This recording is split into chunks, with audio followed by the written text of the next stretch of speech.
ടിവിയുടെ എല്ലാ പ്രേക്ഷകർക്കും ജീവിതം സാക്ഷിയിലേക്ക് സ്വാഗതം. ബഹുമാനപ്പെട്ട ജഡ്ജിംഗ് പാനലിന് എൻ്റെ നമസ്കാരം.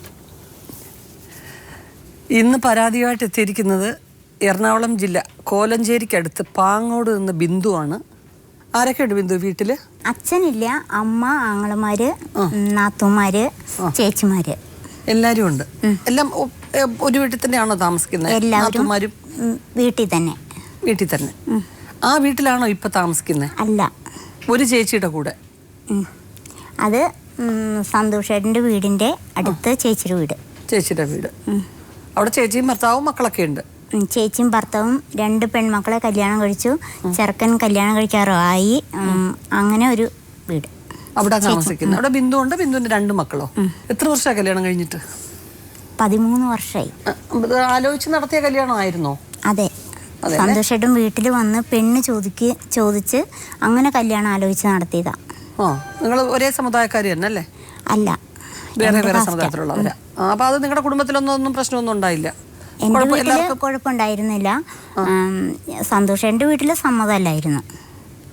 സന്തോഷേട്ടന് ഒരു പെങ്ങളും അച്ഛനും മാത്രമേ വീട്ടിലുണ്ടായിരുന്നുള്ളൂ. അച്ഛന് കുഴപ്പമുണ്ടായിരുന്നില്ല മകൻ ഇങ്ങനെ ഒരു കല്യാണം കഴിക്കണേന്. പെങ്ങള് എൻ്റെ വീട്ടിലേക്കൊക്കെ വിളിച്ചു പറഞ്ഞു, ഈ കല്യാണത്തിന് ഒരിക്കലും ബിന്ദു സമ്മതിക്കരുത്, ഇത് ഒരു എൻ്റെ ആങ്ങളെയും കൊണ്ട് പറയുമല്ല, കള്ളനാണെന്ന് തന്നെ പറഞ്ഞു. അപ്പം ഞാൻ പറഞ്ഞു, എന്തായാലും ഇപ്പോൾ പേരുദോഷമൊന്നും ഇല്ലയെന്ന് തോന്നണേ. അപ്പം പറഞ്ഞു, പോലീസൊക്കെ കൊണ്ടുപോയി ഇടിയൊക്കെ കഴിഞ്ഞേക്കണതാണ്, ബിന്ദുവിന് ജീവിക്കാൻ പറ്റുമെന്നുണ്ടെങ്കിൽ ബിന്ദു സമ്മതിച്ചാൽ മതി എന്ന് പറഞ്ഞു. അപ്പം ഞാൻ വീട്ടിൽ പറഞ്ഞു, നമുക്ക് സ്ത്രീധനൊന്നും അധികം കൊടുക്കാനില്ലല്ലോ, അത് കാരണം നമുക്കിത് തന്നെ നടത്താം, ഞാൻ എന്തും സഹിക്കാൻ തയ്യാറാന്ന് പറഞ്ഞു വീട്ടിൽ. അപ്പം സന്തോഷനെ കണ്ടപ്പോഴും ഒരു സാമാന്യ മര്യാദക്കാരനെ പോലെ എനിക്ക് തോന്നിയത്. അങ്ങനെ പിന്നെ വീട്ടിലെ സാഹചര്യമൊക്കെ കുറച്ച് പ്രശ്നമായിരുന്നു. സാമ്പത്തികമായിട്ട് ബുദ്ധിമുട്ടുണ്ടായിരുന്നു എൻ്റെ വീട്ടിൽ. കല്യാണം കഴിഞ്ഞു 17 ദിവസമായപ്പോഴത്തേനും ഞങ്ങൾ വേറെ വാടക വീടെടുത്ത് മാറി. എന്നെയും കുട്ടികളെയും വിളിച്ചു കൊണ്ടുപോകും. പാലക്കാട് വണ്ടി ഓടിക്കുമായിരുന്നു എന്നാണ് പറയണേ. അത് കുറച്ച് നാളൊക്കെ കഴിഞ്ഞ് കഴിഞ്ഞപ്പോഴത്തേനും പാലക്കാടാണ് പണിയെന്ന് എന്നെ പറ്റിക്കുമായിരുന്നു, വയനാട്ടിലായിരുന്നു. അത് ഓരോ സത്യങ്ങളും എന്നെ വെളിച്ചത്ത് കൊണ്ടുവരും ദൈവം. ഓരോ കാര്യങ്ങളും ഞാൻ അറിഞ്ഞിരുന്നു. അപ്പം അങ്ങനെ പാലക്കാട് നിന്നൊന്നും പറഞ്ഞു വരും, 3 ദിവസം എൻ്റെ അടുത്ത് നിൽക്കും, ഞാനും പിള്ളേരും സന്തോഷമായിട്ട് ജീവിക്കും, അതിന് പോവും. എന്നെ ചേച്ചിയുടെ വീട്ടിൽ നിന്ന് വന്ന് വിളിച്ചുകൊണ്ട് പോവുകയാണ്.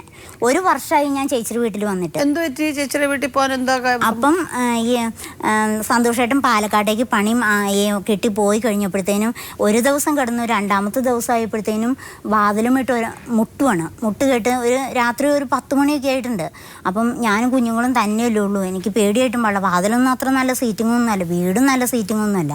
അപ്പം ഞാൻ മുട്ട് കേട്ടിങ്ങനെ വാതിലിൻ്റെ വിടവിലൂടെ നോക്കിയപ്പോഴത്തേനും കാവ്യമുണ്ട് ഉടുത്ത് തലക്കെട്ട് കെട്ടി ഒരാൾ ഇറങ്ങി പോകുന്നുണ്ട് നടക്കലുമേലൂടെ.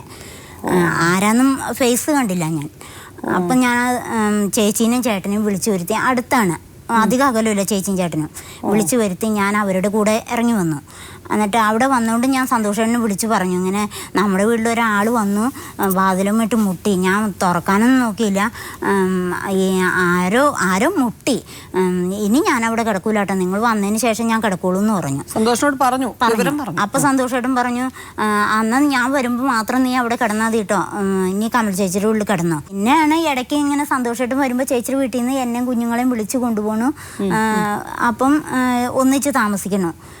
ഈ അതിനോടകം കുറേ പെണ്ണ് കേസ് തന്നെ ഞാൻ തീർത്തിട്ടുണ്ട് സന്തോഷൻ്റെ. ഒന്നിച്ച് ജീവിക്കാനുള്ള ആഗ്രഹം കൊണ്ട് എനിക്ക് വീട്ടിൽ ചെന്ന ആസ്തിയില്ല. പിന്നെ ഈ സന്തോഷൻ്റെ വീട്ടിലാണെങ്കിലും ഇത് സന്തോഷൻ്റെ വീടുമല്ല, പെങ്ങളുടെ വീടാണ്. പെങ്ങളുടെ വീടാണ്. സന്തോഷേട്ടന് ഒന്നും തന്നെ ഉണ്ടായിരുന്നില്ല. 10 സെൻറ്റ് പറമ്പുണ്ടെന്നും പറഞ്ഞ് എന്നെ കല്യാണം കഴിച്ച് അത് അങ്ങനെ ഒരു പറ്റിക്കൽ പറ്റിച്ചു. ഞാൻ കല്യാണം കഴിഞ്ഞ് വന്ന് സ്ഥലം കാണാൻ പോവാമെന്ന് പറഞ്ഞു കഴിഞ്ഞപ്പോഴത്തേനും സന്തോഷേട്ടൻ പറഞ്ഞു, അവിടെ അങ്ങനെ തിരക്കാണ് ഇങ്ങനെ തിരക്കാണെന്ന് പറഞ്ഞ് എന്നെ കൊണ്ടുപോയില്ല. പിന്നീട് ഞാൻ അറിഞ്ഞു സ്ഥലവും ഇല്ലെന്ന്. അതേ ചൊല്ലിയും വഴക്കുണ്ടായി. വീട്ടുകാരൊക്കെ വന്ന് ചോദിക്കുകയൊക്കെ ചെയ്തു.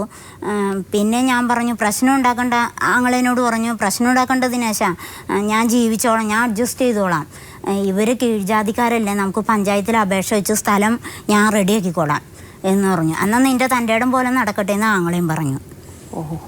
അപ്പം അങ്ങനെ ഒരു കുറച്ച് നാളൊക്കെ കഴിഞ്ഞ് കഴിഞ്ഞപ്പോൾ ഞാൻ അപേക്ഷ വെച്ച് 4 സെൻറ്റ് ഭൂമി കിട്ടി. അത് പുള്ളിയുടെ പേരിലാക്കുകയും ചെയ്തു.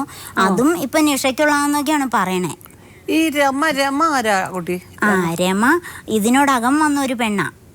അത് ഒരു പൊറോട്ട ബാബു എന്ന് പറഞ്ഞൊരു ചേട്ടൻ്റെ വണ്ടി ഓടിച്ചുകൊണ്ട് നിൽക്കാതെ ബാങ്കിലേക്ക് പണം എടുക്കാനായിട്ട് ഈ സന്തോഷേട്ടനെ വിടുമായിരുന്നു. വഴക്കുണ്ടായിട്ടില്ല. ഈ പുള്ളി മാത്രം മറ്റേ കുഞ്ഞു ആയി ഇളയ കുട്ടിയായി. അപ്പം അങ്ങനെ അനിച്ചേട്ടൻ വഴിയായിട്ട് ഡ്രൈവിംഗ് സ്കൂളിൽ നിന്ന് വേറൊരു ഇതിലേക്ക് മാറ്റുവാണ്. 4 ഡ്രൈവിംഗ് സ്കൂളുണ്ട്. അപ്പം തിരുവാണിയൂർ എന്ന് പറഞ്ഞ സ്ഥലത്തേക്ക് മാറ്റുവാണ്. അവിടെ ചെന്ന് വിട്ടപ്പോഴത്തേനും അവിടത്തെയും ഒരു പെണ്ണ്. തിരുവാണിയൂർ എന്ന് പറഞ്ഞ സ്ഥലത്തേക്ക് മാറ്റുവാണ്. അവിടെ ചെന്ന് വിട്ടപ്പോഴത്തേനും അവിടത്തെയും ഒരു പെണ്ണ്. സുജ എന്ന് പറഞ്ഞത് അത് കോലഞ്ചേരിയിൽ അത് ഈ ഫോണിൽ ഫോട്ടോ ഈ സന്തോഷേൻ്റെയും ആ പെണ്ണിൻ്റെയും ഒരുമിച്ചുള്ള ഫോട്ടോ കാണുകയാണ്. പിന്നെ ഈ ഫോൺ കോളും ആയപ്പോഴത്തേനും വെടിപ്പായി. ഞാൻ അതിനെപ്പറ്റി ചോദ്യം ചെയ്തു. ഇടിയൊക്കെ കുറേ കൊണ്ടു. എന്നാലും ഞാൻ അതിൽ നിന്ന് ഒഴിവാക്കി വീണ്ടും ജീവിച്ചു. വീണ്ടും ആ ഡ്രൈവിംഗ് സ്കൂളിൽ ചേട്ടനോട് പറഞ്ഞു, ചേട്ടാ ജോലിയിൽ നിന്ന് ഒഴിവാക്കി വിടുമൊന്നും വേണ്ട, ഈ അടുത്ത സ്കൂളിലേക്ക് വിട് എന്ന് പറഞ്ഞു. നല്ല വണ്ടി ഓടിക്കാൻ ബെസ്റ്റ് ആളാണ്. അപ്പം അത് അനിച്ചേട്ടൻ തന്നെ പറഞ്ഞു, എനിക്കറിയാം. എന്നിട്ട് ഞാൻ പറഞ്ഞ ആ ചേട്ടൻ തിരുവാണിയൂർക്ക് മാറ്റുവാണ്. തിരുവാണിയൂർ ചെന്നപ്പോൾ അവിടെയും 4 വീലർ ഓടിക്കണ സന്തോഷേട്ടൻ, 2 വീലർ ഓടിക്കണ രമണി. അവിടെ രമണി, തിരുവാണിയൂര് രമണി, കോലഞ്ചേരിയിൽ സുജ. അപ്പം രമണിയുടെ ഫോട്ടോ സന്തോഷേട്ടൻ്റെ പേഴ്സിൽ കിടക്കുവാണ്.